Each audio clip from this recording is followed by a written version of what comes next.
As in previous videos we've covered this week and the past couple of weeks, the Eagles are going to have a lot of new faces on defense.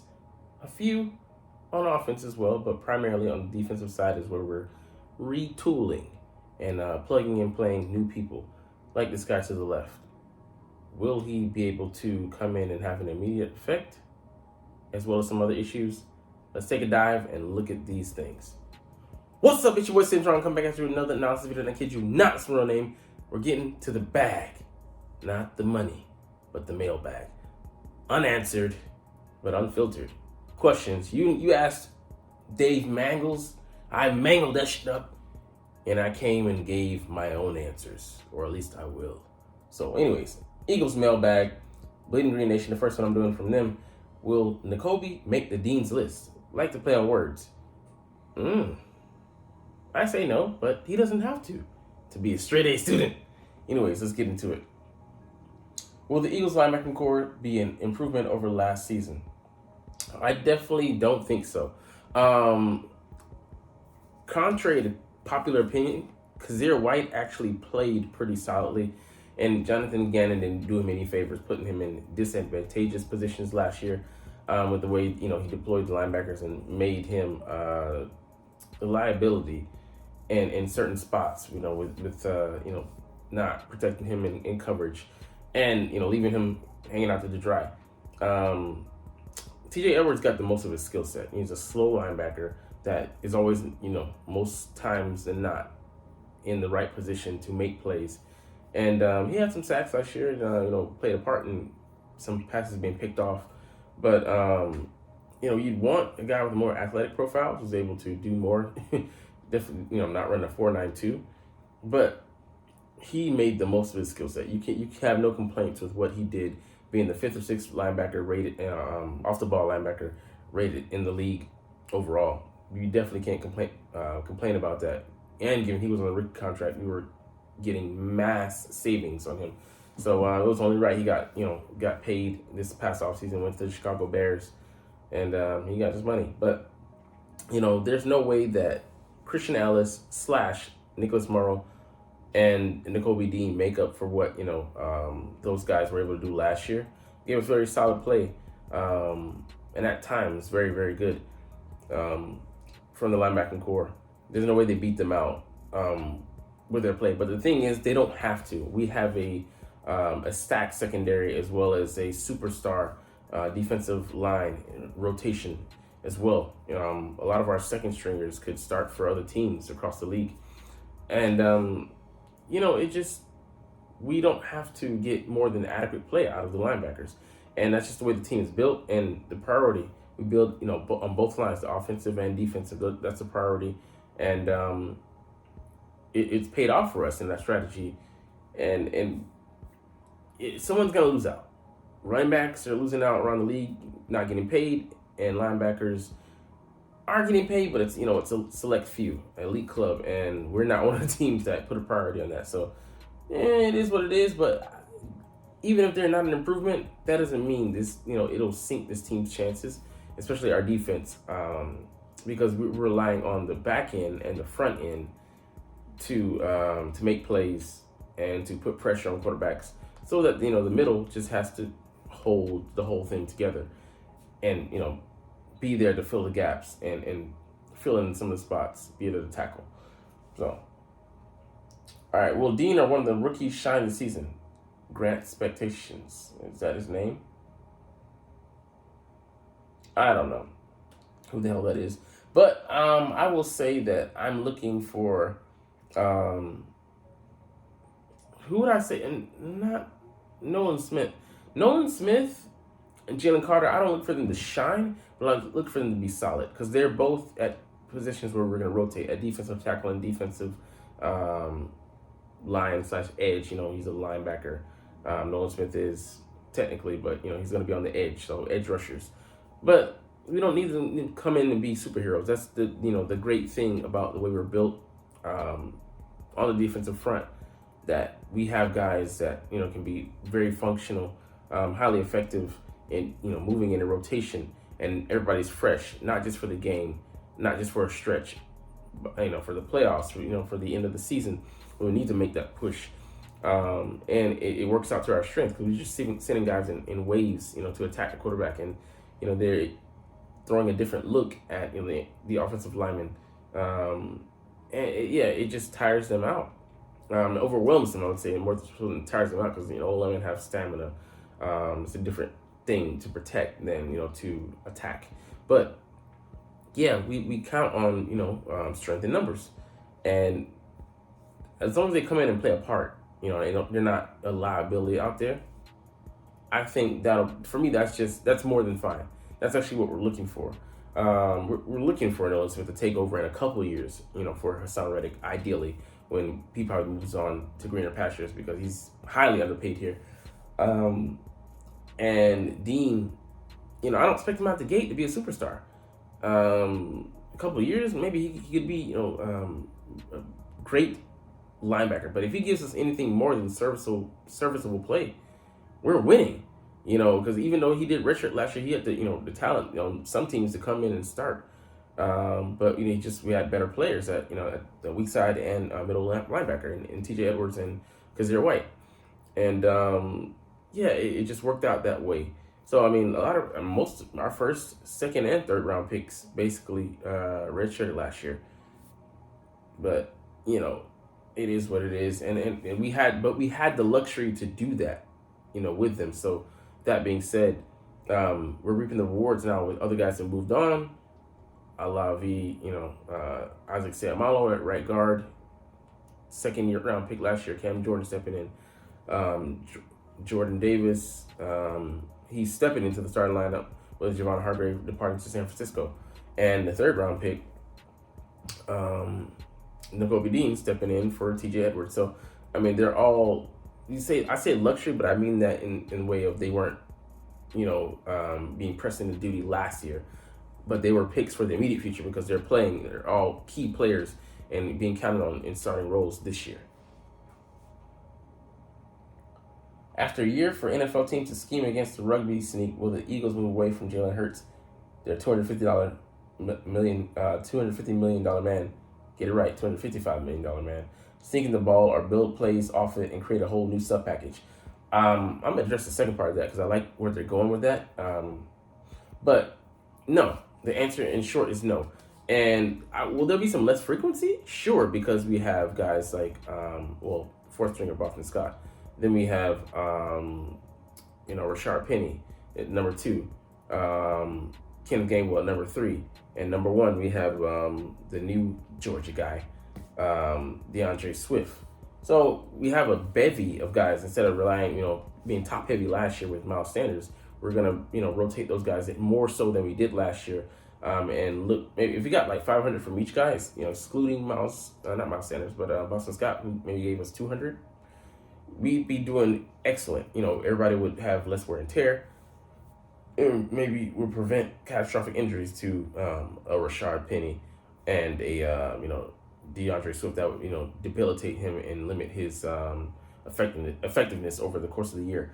But as long as it's working and we can keep him safe, it's a low impact play. He's not really taking damage. Like the offensive linemen are getting a great push, like they do in rugby. And having a former rugby starter with Jordan Mailata, who's now a left tackle protecting, and he's so athletic, just makes it all the more beautiful.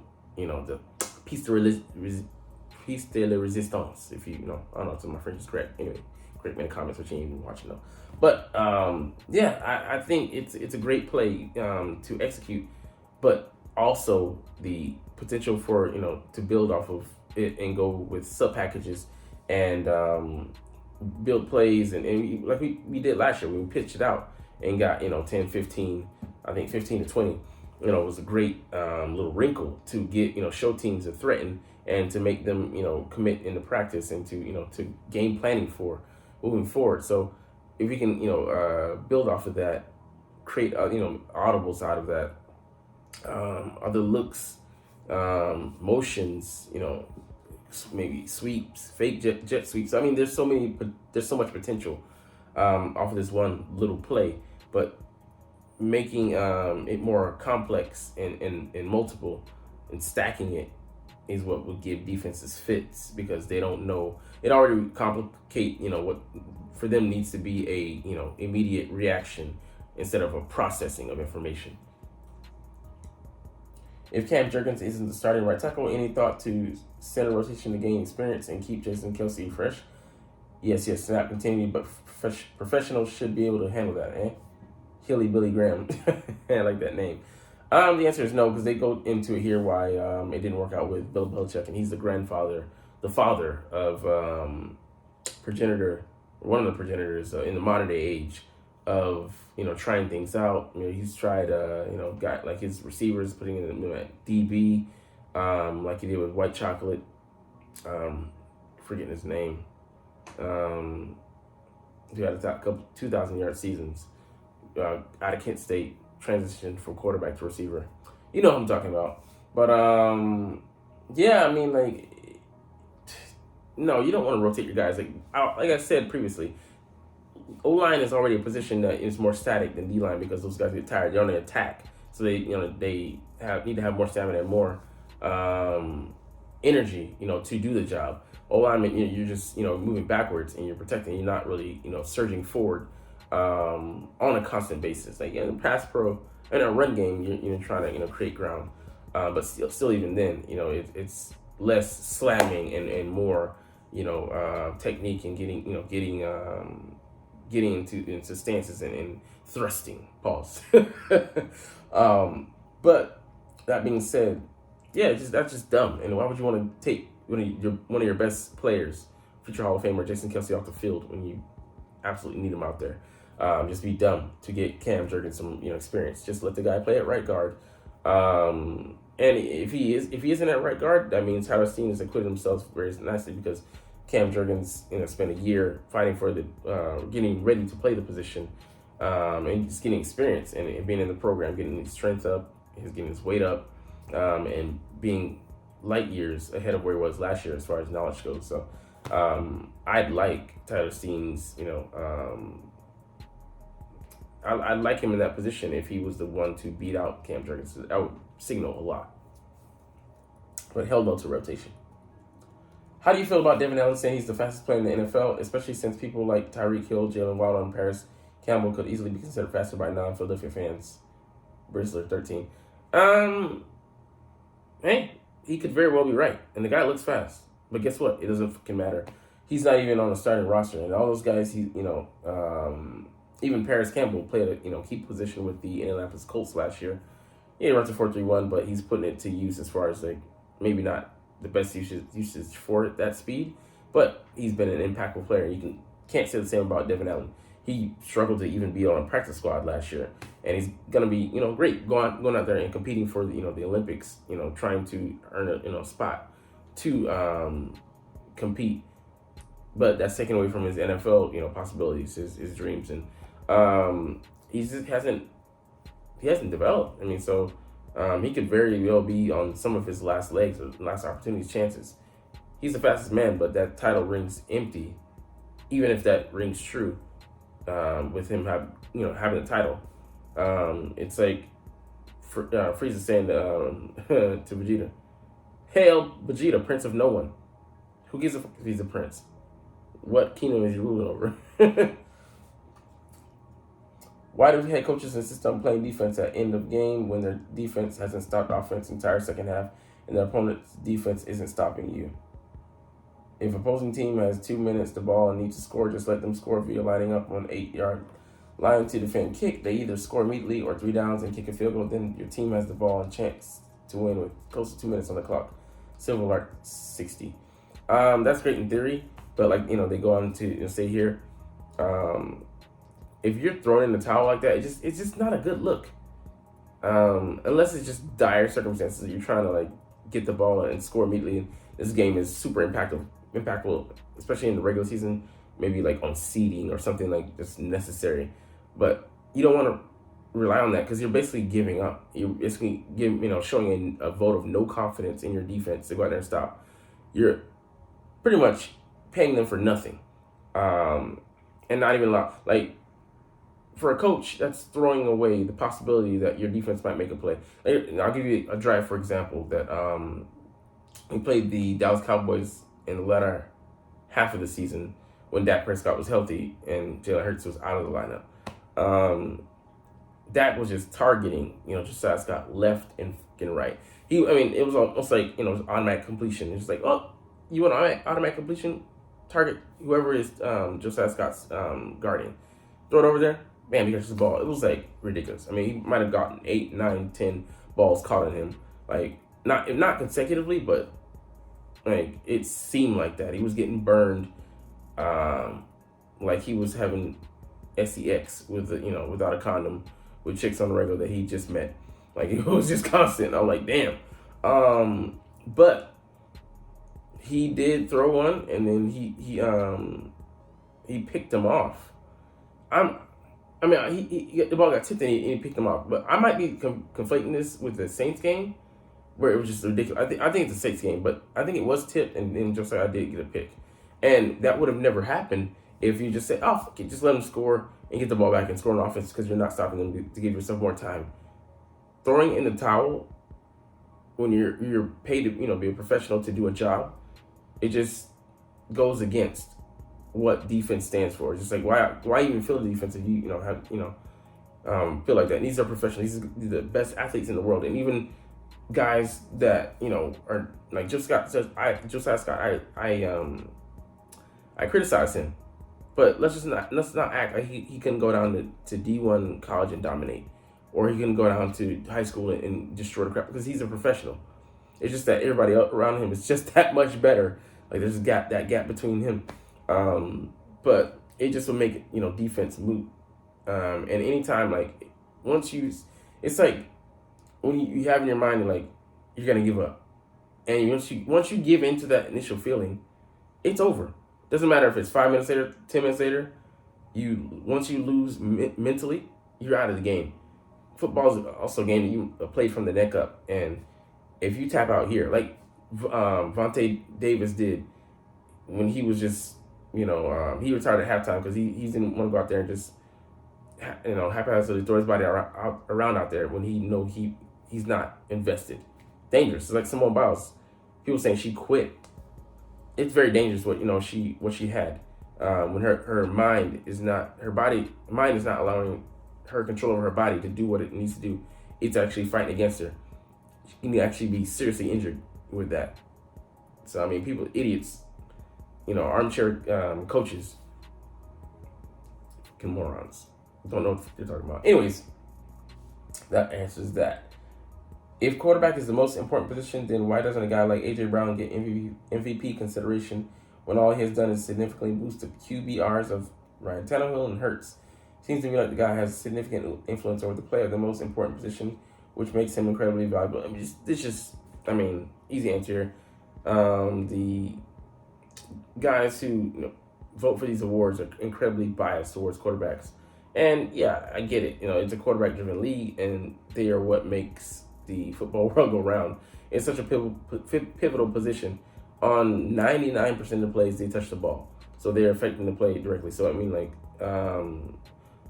famous man once said that quarterbacks get too much of the glory, and too much of the blame. It just like Jim McMahon, who I think won Super Bowl. Was he the best quarterback? No, but he didn't have to be. But people still they were looking at him for leadership and lauded him for his efforts, even though we know the reason they won the Super Bowl was because of the defense, the Bears. But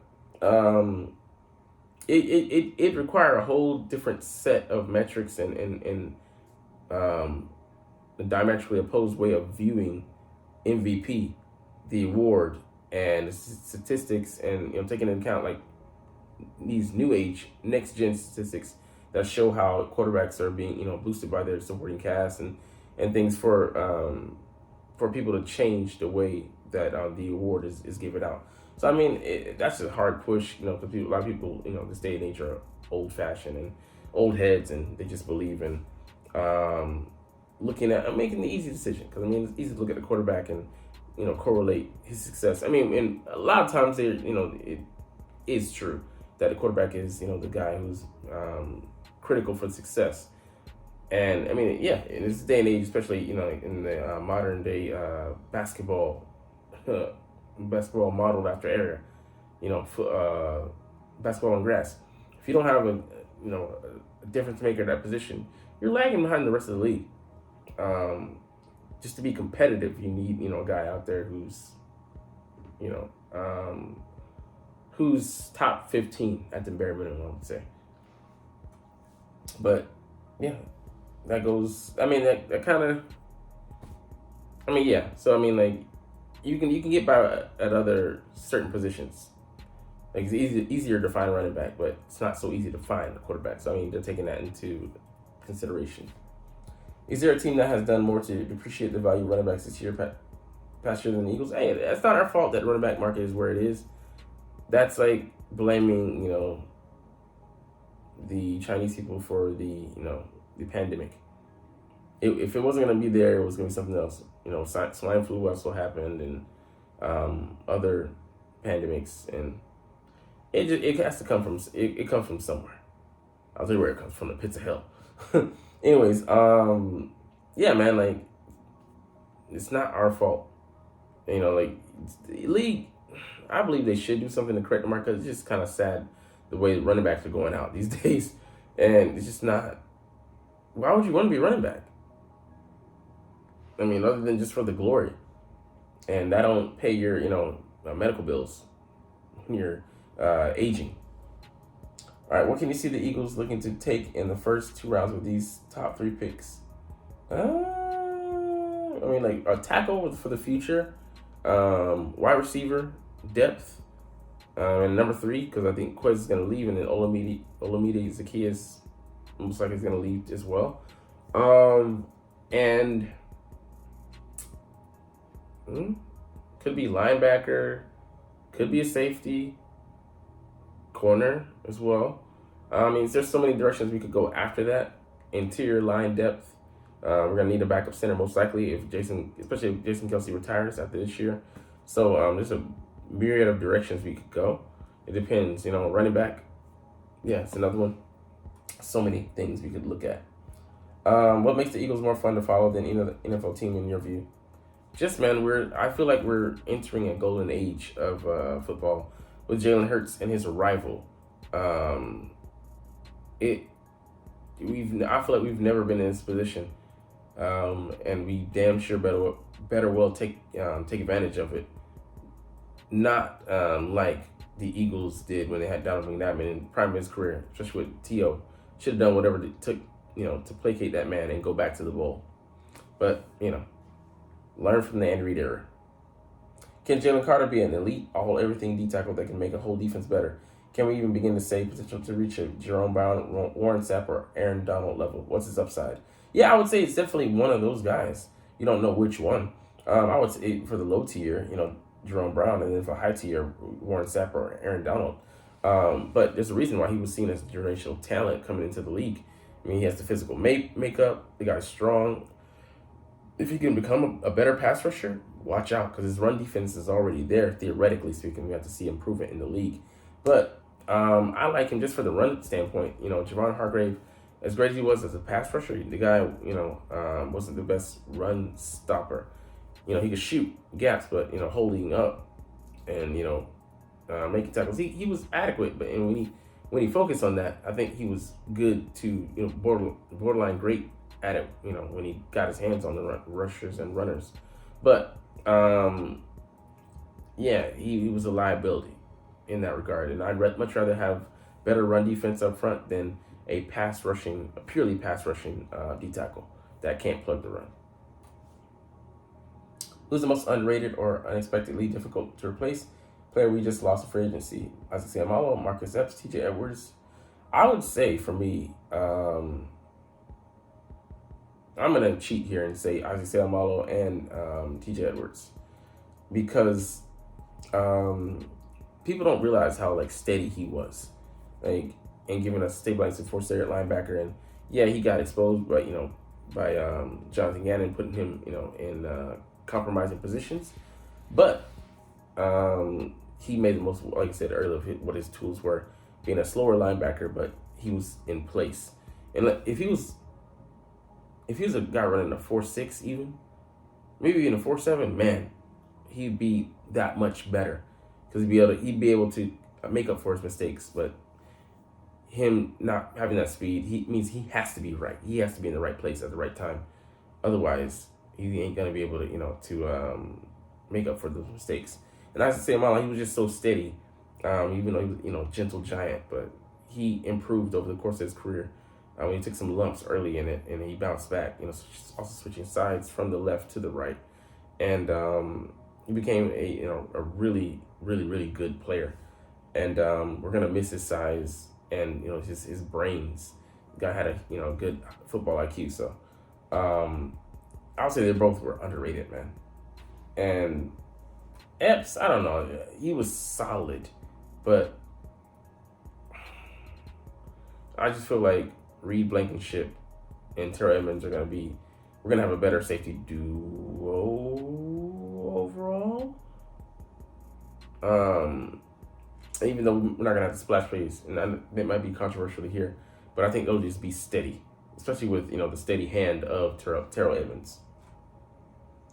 How concerned are you with the loss of Shane Steichen as a play caller? Not at all, man. Just because it wasn't his, he wasn't the designer of the offense. He contributed, and maybe had some heavy contributions, but the new offensive coordinator, Brian Johnson, was also in that room as a quarterback's coach, and he's stepping up, but he's also known Hurts for about 20 years. So it's not like I don't expect him to miss a beat or have some hiccups with him stepping into the play caller role. But that being said, he is not going to struggle greatly. He may at times, here or there and getting used to the role, but once he gets a handle on it, I think he's going to be the perfect man for the job and give us just that different bit of diversity and usage of Hurts and different adaptation and advancement and evolution of the offense. What current player on the Eagles roster has the best chance of becoming a coach in the league in the future? That is a good one, man. Let's say maybe out of the rookies, Sidney Brown, just the passion he plays with and what he's been through in his past. Veterans. Brandon Graham. Just the way he's so passionate about what he does, the energy he comes with. He'll make a great coach. Can we talk about how Jonathan Gannon looks like James Murray from Practical Jokers? Damn. Anyways, that's the end of our video. Don't care because, the guy was a joker. But anyways, let's get up out of here. But you're not even watching though, but it's all good because as always, it's Fly Eagles Fly and let's motherfucking go. Like, comment, share, subscribe if you want. Thanks for watching. Check me out at Cintron, Cintron Anime, Cintron Life, or Cintron Laughs, or other social media.